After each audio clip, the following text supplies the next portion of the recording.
Hey, it's a gorgeous day, and it's the morning. Guess what we're going to do today? We're going to go and look for some birds. In particular, we're going to look for a friend of mine, the black-capped chickadee.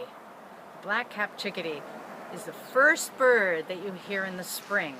I heard one when I was walking to school back in February. So we're going to go see whether we can find him now. You want to come? Let's go. So here we are, only half a block from my house, and I already can hear a whole lot of birds.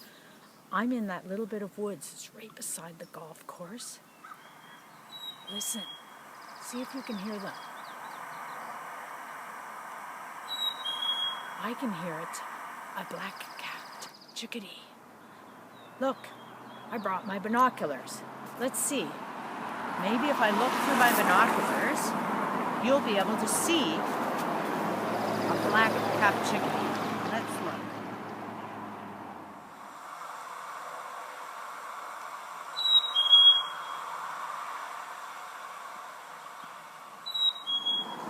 The black-capped chickadee likes to live in the forest, and he actually sometimes lives here all winter.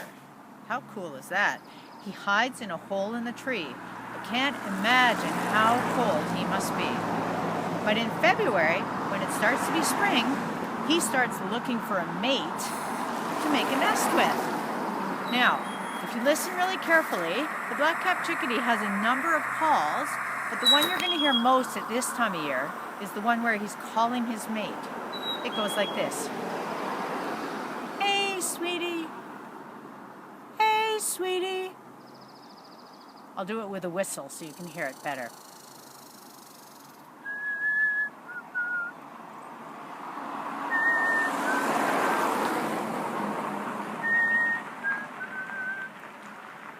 I say it goes, hey, sweetie. So hey is one note, and then sweetie is two notes that are lower. See if you can do it. Hey, sweetie. Hey, sweetie. Hey, sweetie. Can you hear him? Maybe I don't have the notes quite right. But let's see if we can hear him do it. Hey, sweetie. Let's look again. Here's the black-capped chickadee on my magic binoculars. Hey, sweetie. Hey, sweetie. There he goes. Look at him in the tree. Hi, Mr. Chickadee. It's actually really hard to see things with a binocular, something as small as a bird, because they move all the time. But if you have a pair of binoculars, give it a try.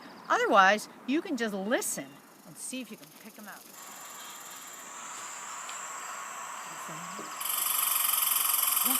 Look over there. Did you see that tree move? Ah, that was a squirrel. Did you hear that sound that went like that? That's a red squirrel. He's chattering at us. He's saying, go away, I don't want you here. Don't get into my stuff. He's hiding his food from us. I'm going to look through these magic binoculars and we'll see whether we can see a red squirrel all together. You want to watch with me?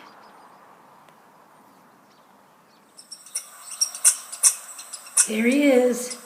There he is on our magic binoculars. He's talking to us. He's saying, I'm worried about you. Listen, I can hear a robin. Let's look through our magic binoculars, see whether we can see him. This call that the robin's doing, he doesn't do this call when he's running around on the ground looking for food. He does this call when he's looking for a mate. There he is. Let's look through our magic binoculars. Do you hear him? That's what I hear first thing in the morning. And it wakes me up. What a beautiful alarm clock. He gets up and sings very early. There he is again. Maybe we'll get a chance to see the robin running around on the ground looking for food. Come on, let's go. Did you know that robins are ground feeders? That means they eat on the ground. They don't eat up in the trees. And they're mostly looking for, at this time of year, for insects, or worms, little grubs, that kind of thing. Maybe some seeds that have fallen on the ground. Robins go south in the winter, and then they come back, and they've just come back about a week ago. So I'm very excited about robins right now. What I read about robins is that robins can fly as quickly as a car can drive, like 50 kilometers an hour when they're flying north. Wow, that's pretty fast for a little tiny bird like that. See if you can see them there on the grass, running around, and if you can't, we'll look again through my magic binoculars and have a view of them anyway. Okay, here's a robin on our magic binoculars. Look at him. I think he's going to catch a worm. He's looking for one. Whoa, he did! So cool. And there's the other black-capped chickadee sound. That's the one they make when they're in a group and they're talking to each other. Listen to it. Chickadee-dee-dee-dee-dee. Chickadee-dee-dee-dee-dee.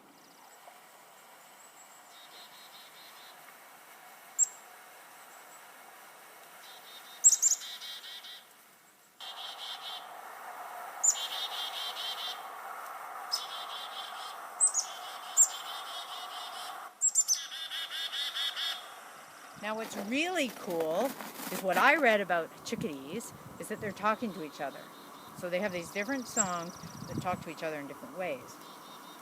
And chickadee-dee-dee means, hey guys, get together, something's happening.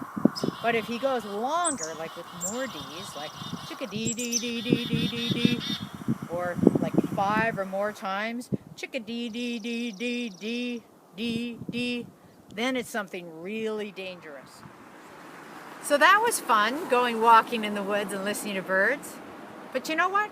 If you can't go out yourself and listen to birds, that's okay too. Because now we're going to go into my kitchen and I'm going to show you a way to make something that will bring the birds right to your own backyard. Let's go. Hi, here we are in my kitchen. And I'm going to show you how to make a very simple bird feeder. I think this is the simplest bird feeder I've ever seen, and I love this design because it doesn't hold water, so when it rains the water will run through it and the fruit won't get moldy. Now the main things that birds like, the birds that we're looking at, the robin and the black-capped chickadee, are nuts, seeds, and fruit. Pretty hard to put a skewer through a nut, so we're just going to use fruit today. So I take my skewer, this is a bamboo skewer. You probably have them lying around your house. If you don't, go out and get a stick and get your parents to sharpen the end of it with a knife so that you can stick it through things. And on this stick, I'm going to put my fruit. So now is your chance to make a pattern. You can make a pattern with, say you have 2 raisins, and 1 piece of banana, and then 2 partridge berries. These are partridge berries that I froze last year, okay? Whatever pattern you want to put, it's very easy. You just string them all on the stick, and then you take your ribbon, take a nice long one, you tie it to one end of the stick, you tie the other end to the other end, and voila! There's a very simple but very effective bird feeder. Now robins, if you want your bird feeder to be for robins, you're going to hang it down low because remember, robins are ground feeders.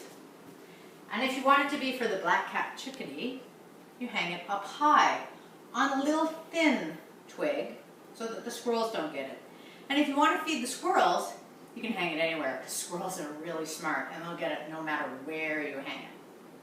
Okay, so I'm going to put that out in my backyard, and maybe if you walk by you can see it. Okay, so there's just one more thing I want to show you. What if you want to have your own magic binoculars? I want to show you how to make them. So you take 2 tubes, say this kind, and you make them pretty, and you fasten them together. Here's a pair I made out of some beautiful paper. Okay, and then I put the string on for my neck. Now watch this. I take my magic binoculars and I look through them and I look at this website, the Cornell Lab of Ornithology, all about birds. Can you see it? Cornell is a place in America. It's a university.